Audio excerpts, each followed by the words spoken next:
Ok, Isaïe chapitre 17, oracle sur Damas. Voici Damas ne sera plus une ville. Elle ne sera qu'un monceau de ruines. Les villes d'Aroër sont abandonnées. Elles sont livrées aux troupeaux. Elles s'y couchent et personne ne les effraie. C'en est fait de la forteresse d'Éphraïm et du royaume de Damas et du reste de la Syrie. Il en sera comme de la gloire des enfants d'Israël, dit l'Éternel des armées. En ce jour, la gloire de Jacob sera affaiblie, et la graisse de sa chair s'évanouira. Il en sera comme quand le moissonneur récolte les blés, et que son bras coupe les épis, comme quand on ramasse les épis dans la vallée de Réphaïm. Il en restera en grappillage, comme quand on secoue l'olivier. 2, 3 olives en haut de la cime, 4, 5 dans ses branches à fruits, dit l'Éternel, le Dieu d'Israël. En ce jour, l'homme regardera vers son Créateur, et ses yeux se tourneront vers le Saint d'Israël. Il ne regardera plus vers les autels, ouvrage de ses mains, et il ne contemplera plus ce que ses doigts ont fabriqué, les idoles d'Astarté et les statues du soleil. En ce jour, ces villes fortes seront comme des débris dans la forêt et sur la cime des montagnes, abandonnées devant les enfants d'Israël, et ce sera un désert. Car tu as oublié le Dieu de ton salut, tu ne t'es pas souvenu du rocher de ton refuge. Aussi, tu as fait des plantations d'agréments, tu as planté des ceps étrangers. Lorsque tu les plantas, tu les entouras d'une haie. Et bientôt, tu les fis venir en fleurs, mais la récolte a fui au moment de la jouissance, et la douleur est sans remède. Oh, quelle rumeur de peuples nombreux! Quelle rumeur de peuples nombreux! Ils mugissent comme mugit la mer, quel tumulte de nations! Elles grondent comme grondent les eaux puissantes. Les nations grondent comme grondent les grandes eaux. Ils les menacent et elles fuient au loin. Chassées comme la balle des montagnes au souffle du vent, comme la poussière par un tourbillon quand vient le soir, voici, c'est une ruine soudaine. Avant le matin, ils ne sont plus. Voilà le partage de ceux qui nous dépouillent. Voilà le partage de ceux qui nous dépouillent, je répète. Le sort de ceux qui nous pillent. Alors, je vérifie simplement. Ouais. Chapitre 18. Terre, où retentit les cliquetis des armes, au-delà des fleuves de l'Éthiopie, toi qui envoies sur mer des messagers dans des navires de joncs voguant à la surface des eaux. Allez, messagers rapides, vers la nation forte et vigoureuse, vers ce peuple redoutable depuis qu'il existe, nation puissante et qui écrase tout et dont le pays est coupé par des fleuves. Vous tous, habitants du monde, habitants de la terre, voyez la bannière qui se dresse sur les montagnes, écoutez la trompette qui sonne, car ainsi m'a parlé l'Éternel. Je regarde tranquillement de ma demeure, par la chaleur brillante de la lumière et par la vapeur de la rosée au temps de la chaude moisson. Mais avant la moisson, quand la pousse est achevée, quand la fleur devient un raisin qui mûrit, il coupe les sarments avec des serpes, il enlève, il tranche les ceps.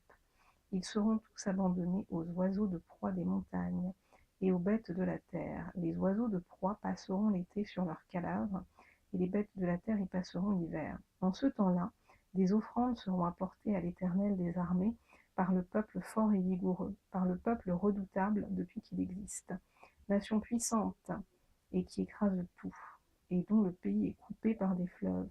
Elles seront apportées là où réside le nom de l'Éternel des armées, sur la montagne de Sion. Chapitre 19. Voici l'Éternel est monté sur une nuée rapide. Il vient en Égypte. Et les idoles de l'Égypte tremblent devant lui. Et le cœur des Égyptiens tombe en défaillance. J'armerai l'Égyptien contre l'Égyptien, et l'on se battra frère contre frère, ami contre ami, ville contre ville, royaume contre royaume. L'esprit de l'Égypte disparaîtra du milieu d'elle, et j'anéantirai son conseil. On consultera les idoles et les enchanteurs, ceux qui évoquent les morts et ceux qui prédisent l'avenir. Et je livrerai l'Égypte entre les mains d'un maître sévère. Un roi cruel dominera sur eux, dit le Seigneur, l'Éternel des armées. Les eaux de la mer tariront, le fleuve deviendra sec et aride, les rivières seront infectes, les canaux de l'Égypte seront bas et desséchés, les joncs et les roseaux se flétriront. Ce ne sera que nudité le long du fleuve. à l'embouchure du fleuve. Tout ce qui aura été semé près du fleuve se desséchera, se réduira en poussière et périra. Les pêcheurs gémiront. Tous ceux qui jettent l'hameçon dans le fleuve se lamenteront, et ceux qui étendent des filets sur les eaux seront désolés. Ceux qui travaillent le lin peigné et qui tissent des étoffes blanches seront confus. Les soutiens du pays seront dans l'abattement. Tous les mercenaires auront l'âme attristée. Les princes de Tsoan ne sont que des insensés. Les sages conseillers de Pharaon forment un conseil stupide. Comment osez-vous dire à Pharaon, je suis fils des sages, fils des anciens rois? Où sont-ils donc, tes sages? Qu'ils te fassent des révélations et qu'on apprenne ce que l'Éternel des armées a résolu contre l'Égypte. Les princes de Tsoan sont fous, les princes de Noph sont dans l'illusion. Les chefs des tribus égarent l'Égypte. L'Éternel a répandu au milieu d'elle un esprit de vertige,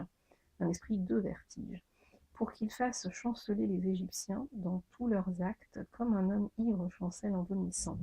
Et l'Égypte sera hors d'état de faire ce que font la tête et la queue, la branche de palmier et le roseau. En ce jour, l'Égypte sera comme des femmes, elle tremblera et aura peur, en voyant s'agiter la main de l'Éternel des armées, quand il la lèvera contre elle, et le pays de Juda sera pour l'Égypte un objet d'effroi. Dès qu'on lui en parlera, elle sera dans l'épouvante, à cause de la résolution prise contre elle par l'Éternel des armées. En ce temps-là, il y aura 5 villes au pays d'Égypte, qui parleront la langue de Canaan, et qui jureront par l'Éternel des armées. L'une d'elles sera appelée ville de la délivrance. En ce même temps, il y aura un autel à l'Éternel, au milieu du pays d'Égypte, et sur la frontière un monument à l'Éternel. Ce sera pour l'Éternel des armées un signe et un témoignage dans les pays d'Égypte. Ils crieront à l'Éternel à cause des oppresseurs, et il leur enverra un sauveur et un défenseur pour les délivrer.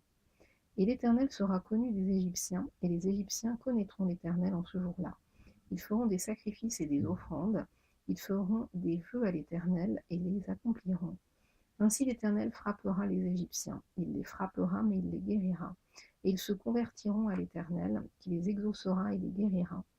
En ce même temps, il y aura une route d'Égypte en Assyrie. Les Assyriens iront en Égypte et les Égyptiens en Assyrie. Et les Égyptiens avec les Assyriens serviront l'Éternel. En ce même temps, Israël sera, lui, troisième, uni à l'Égypte et à l'Assyrie. Et ces pays seront l'objet d'une bénédiction. L'Éternel des armées les bénira en disant, béni soit l'Égypte, mon peuple, et l'Assyrie, œuvre de mes mains, en Israël, mon héritage. Chapitre 20. L'année où Tartane, envoyé par Sargon, roi d'Assyrie, vint assiéger Asdod et s'en empara, en ce temps-là, l'Éternel adressa la parole à Isaïe, fils d'Atmos, et lui dit, va, détache le sac de terrain et ôte tes souliers de tes pieds. Il fit ainsi, marcha nu et déchaussé. Et l'Éternel dit, de même que mon serviteur Isaïe marche nu et déchaussé, ce qui sera dans 3 ans un signe et un présage pour l'Égypte et pour l'Éthiopie, de même, le roi d'Assyrie emmènera de l'Égypte et de l'Éthiopie captifs et exilés les jeunes hommes et les vieillards nus et déchaussés et le dos découvert à la honte de l'Égypte. Alors on sera dans l'effroi et dans la confusion à cause de l'Éthiopie en qui l'on avait mis sa confiance et de l'Égypte dont on se glorifiait. Et les habitants de cette côte diront en ce jour, voilà ce qui est devenu l'objet de notre attente, sur lequel nous avions compté pour être secourus, pour être délivrés du roi d'Assyrie. Comment échapperons-nous? Bon, je vais avancer avec le chapitre 21. Oracle sur le désert de la mer. Comme s'avance l'ouragan du midi, il vient du désert, du pays redoutable, une vision terrible m'a été révélée. L'oppresseur opprime, le dévastateur dévaste. Monte et l'âme assiège mes vies. Je fais cesser tous les soupirs. C'est pourquoi mes mains sont remplies d'angoisse. Des douleurs me saisissent, comme les douleurs d'une femme en travail. Les spasmes m'empêchent d'entendre, le tremblement m'empêche de voir. Mon cœur est troublé, la terre s'empare de moi. La nuit de mes plaisirs devient une nuit d'épouvante. On dresse la table, la garde veille, on mange, on boit, debout prince, soignez le bouclier. Car ainsi m'a parlé l'Éternel, non, car ainsi m'a parlé le Seigneur. Va, place la sentinelle, qu'elle annonce ce qu'elle verra. Elle vit de la cavalerie, des cavaliers 2 à 2, des cavaliers sur des ânes, des cavaliers sur des chameaux. Et elle était attentive, très attentive. Puis elle s'écria comme un lion. Seigneur, je me tiens sur la tour toute la journée, et je suis à mon poste toutes les nuits. Et voici, il vient de la cavalerie, des cavaliers 2 à 2. Elle prit encore la parole et dit, elle est tombée, Babylone, et toutes les images de ses dieux sont brisées par terre. Ô mon peuple, qui a été battu comme du grain dans mon air. Ce que j'ai appris de l'Éternel des armées, Dieu d'Israël, je vous l'ai annoncé. Oracle sur Douma. On me crie de Séhir. Sentinelle, que dis-tu de la nuit? Sentinelle, que dis-tu de la nuit? La sentinelle répond. Le matin vient et la nuit aussi. Si vous voulez interroger, interrogez. Convertissez-vous et revenez. Oracle sur l'Arabie.